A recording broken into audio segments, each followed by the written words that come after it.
ಇದು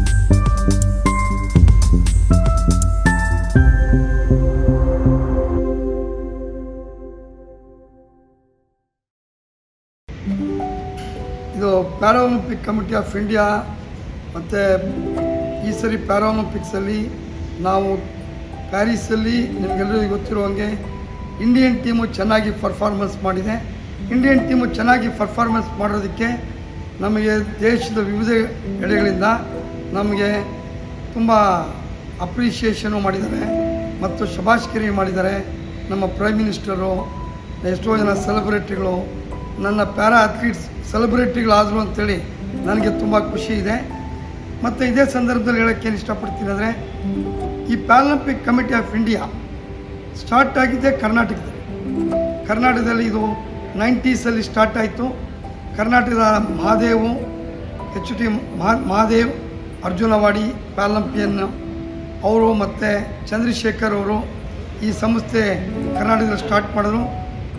ಈ ಕರ್ನಾಟಕದಲ್ಲಿ ಇದು ಸ್ಟಾರ್ಟ್ ಆದಮೇಲೆ ಎಷ್ಟೋ ಕ್ರೀಡಾಪಟುಗಳಿಗೆ ಇದು ಬೆನಿಫಿಟ್ ಆಯಿತು. ಹಿಂದೆ ಪ್ಯಾರಾಲಿಂಪಿಕ್ ಸ್ಪೋರ್ಟ್ಸ್ ಅಂದರೆ, ಪ್ಯಾರಾ ಸ್ಪೋರ್ಟ್ಸ್ ಅಂದರೆ ನಮ್ಮ ಡಿಫ್ರೆಂಟ್ಲಿ ಏಬಲ್ಡು, ಏನು ಹಿಂದೆ ಇವರಿಗೆ ಹ್ಯಾಂಡಿಕ್ಯಾಪ್ ಅಂತ ಕರಿತಾ ಇದ್ರಲ್ಲ, ಇದು ಒಂದು ಸ್ಪರ್ಧಾತ್ಮಕ ಕ್ರೀಡೆ ಅಂತ ತೊಗೊಂಡಿರಲಿಲ್ಲ. ಅವರೇನೋ ಕ್ಯಾಶುವಲ್ ಆಗಿ ಇದು ರಿಕ್ರಿಯೇಷನ್ನು, ಇವ್ರಿಗೊಂದು ಆಟ, ಒಂದು ಸ್ಪೋರ್ಟ್ಸು ಮಾಡಬೇಕು ಅಂತ ಅಂದ್ಕೊಂಡಿದ್ರು. ಆದರೆ ಇದು ವಿಶ್ವಮಟ್ಟದಲ್ಲಿ ಇದು ಒಂದು ಪ್ರೊಫೆಷನಲ್ ಸ್ಪೋರ್ಟ್ಸು, ಕಾಂಪಿಟೇಟಿವ್ ಸ್ಪೋರ್ಟ್ಸು. ಆಮೇಲೆ ಬೇರೆ ದೇಶಗಳಲ್ಲಿ ಇದಕ್ಕೆ ತುಂಬ ಎನ್ಕರೇಜ್ ಇದೆ. ಇಂಡಿಯಾದಲ್ಲಿ ಈಗ ಒಂದು ಸುಮಾರು 10-15 ವರ್ಷಗಳಿಂದ ಮೇಲೆ ಬರ್ತಾ ಇದೆ. ನಮ್ಮ ಕರ್ನಾಟಕದವರಾದ HN ಗಿರೀಶ್ ಅವರು ಲಂಡನ್ನಲ್ಲಿ ಮೆಡಲ್ ಗೆದ್ದರು, ಸಿಲ್ವರ್ ಮೆಡಲು. ಅಲ್ಲಿ ತನಕ ನಮ್ಮ ಕರ್ನಾಟಕದಲ್ಲಿ ಸ್ಪೋರ್ಟ್ಸಿಗೆ, ಪ್ಯಾರಾ ಸ್ಪೋರ್ಟ್ಸ್ ಅಥ್ಲೀಟ್ಸ್ಗೆ ಕ್ರೀಡಾ ನೀತಿಯಲ್ಲಿ ಇರಲಿಲ್ಲ. ಏಬಲ್ ಬಾಡಿಯವರಿಗೆ ಬೇರೆ ಕ್ಯಾಶ್ ಅವಾರ್ಡು ಮತ್ತು ಪ್ಯಾರಾ ಸ್ಪೋರ್ಟ್ಸ್ ಅವರಿಗೆ ಬೇರೆ ಕ್ಯಾಶ್ ಅವಾರ್ಡ್ ಇತ್ತು. ಅವ್ರು ಗೆದ್ದ ಮೇಲೆ ಏನಾಯಿತು ಅಂದರೆ, ಈಕ್ವಲ್ ಆಗಿ ಸರ್ಕಾರ ಮತ್ತು ರಾಜ್ಯ ಸರ್ಕಾರ ಇರ್ಬೋದು, ಕೇಂದ್ರ ಸರ್ಕಾರ ಇರ್ಬೋದು, ಈಕ್ವಲ್ ಆಗಿ ಟ್ರೀಟ್ ಮಾಡೋಕ್ಕೆ ಶುರು ಮಾಡ್ತು.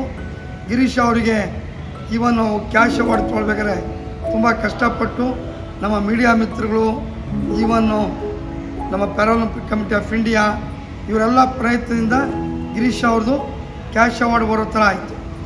ಈಗ ಕ್ರೀಡಾಪಟುಗಳು ಹೋಗಿ ಕೇಳೋ ಅವಶ್ಯಕತೆ ಇಲ್ಲ. ನಮ್ಮ ರಾಜ್ಯ ಸರ್ಕಾರದಲ್ಲಿ ಕ್ರೀಡಾ ನೀತಿಯಲ್ಲಿ, ಸ್ಪೋರ್ಟ್ಸ್ ಪಾಲಿಸಿಯಲ್ಲೇ ಒಂದು ಕ್ಯಾಶ್ ಅವಾರ್ಡ್ ಪಾಲಿಸಿಯಲ್ಲಿ ಏಬಲ್ ಬಾಡಿ ಅವ್ರಿಗೆ ಏನು ಕೊಡ್ತಾರೋ ಅದೇ ನಮ್ಮ ಪ್ಯಾರಾ ಸ್ಪೋರ್ಟ್ಸ್ ಅವ್ರಿಗೆ ಕೊಡ್ತಾರೆ. ಇದಕ್ಕೆ ನನಗೆ ತುಂಬ ಸಂತೋಷ.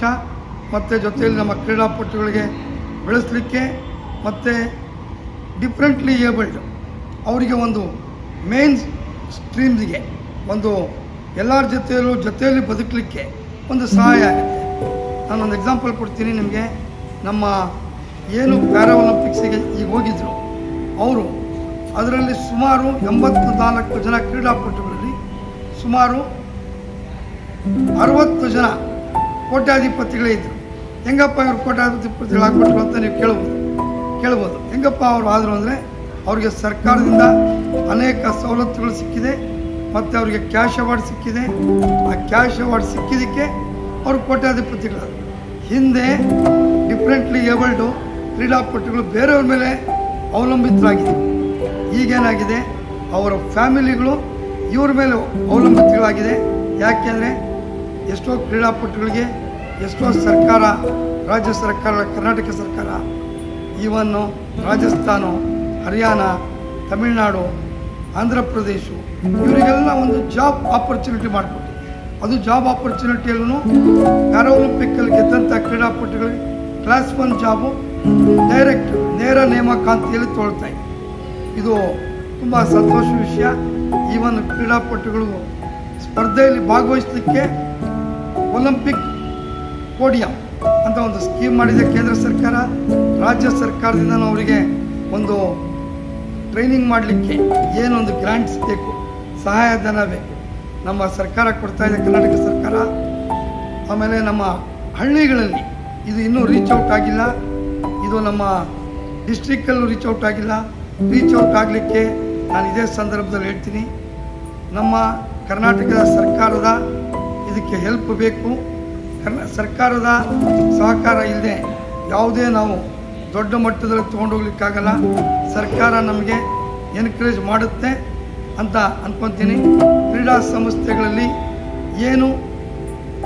ಏನೇ ನ್ಯೂನತೆ ಇದ್ರೂ ಕ್ರೀಡಾಪಟುಗಳ ಏಳಿಗೆಗಾಗಿ ಕ್ರೀಡಾ ಸಂಸ್ಥೆಯ ಪದಾಧಿಕಾರಿಗಳನ್ನು ದುಡಿಬೇಕು. ಯಾಕೆಂದರೆ ಕ್ರೀಡೆ ಮಾತ್ರ ದೇಶದ ಒಂದು ಫ್ಲಾಗು ಬೇರೆ ದೇಶದಲ್ಲಿ ನಾವು ಹಾರಿಸ್ಲಿಕ್ಕಾಗುತ್ತೆ. ಹಾರಿಸಿದಾಗ ಯಾವುದೇ ದೇಶ ಪ್ರಜೆ ಇದ್ರೂ ನಮ್ಮ ರಾಷ್ಟ್ರಗೀತೆಗೆ ನಮ್ಮ ಫ್ಲಾಗಿಗೆ ಸಲ್ಯೂಟ್ ಮಾಡ್ತಾರೆ. ಇಂಥದನ್ನು ನಾವು ನೋಡಲಿಕ್ಕೆ ನನಗೆ ಒಂದು ಅವಕಾಶ ಸಿಕ್ಕಿದೆ. ನಾನು 5ನೇ ಸಲ ಪ್ಯಾರಾಲಿಂಪಿಕ್ಸಲ್ಲಿ ಹೋಗಿದ್ದೀನಿ. ಆಮೇಲೆ ಕ್ರೀಡಾಪಟುಗಳಿಗೆ ನನ್ನ ಕಡೆಯಿಂದ ಏನಾಗುತ್ತೋ ಸಹಾಯ ಮಾಡ್ತಾಯಿದ್ದೀನಿ. ಸಹಾಯ ಮಾಡಲಿಕ್ಕೆ ನನ್ನ ಸ್ನೇಹಿತರು ಈವನ್ನು ಒಂದು ಕ್ರೀಡಾಪಟು ಮೆಡಲ್ ಗೆಲ್ಲಬೇಕಾದ್ರೆ ಬರೀ ಸತ್ಯನಾರಾಯಣ ಅಂತ ಅವರೊಂದು ಕೋಚಿಂದ ಆಗಲ್ಲ.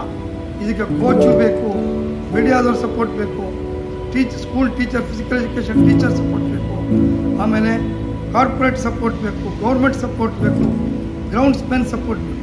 ಆವಾಗ ಮಾತ್ರ ನಾವು ಕ್ರೀಡೆನ ಈ ದೇಶದ ಹೆಲ್ತ್ ಆರೋಗ್ಯನ ನಾವು ಮೇಲ್ಗಡೆ ತೊಗೊಂಡು ಹೋಗೋಕ್ಕೆ ಸಹಾಯ ಆಗುತ್ತೆ.